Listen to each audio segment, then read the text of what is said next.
So friends, hold it, honey. Hold it. So this is part 2 of the video that I was just making. Okay? And I'm about to close this.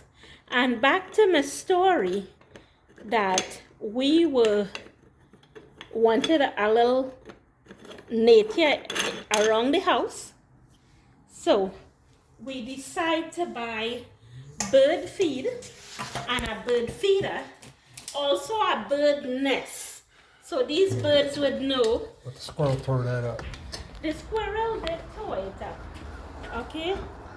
And because the squirrel tore it up, because the squirrel tore it up, we decide that we're not going to buy an extra nest because it do not make sense. So friends, I'm here again. Hold it to me, please. I'm here again and I'm gonna show you guys how I'm gonna feed these birds.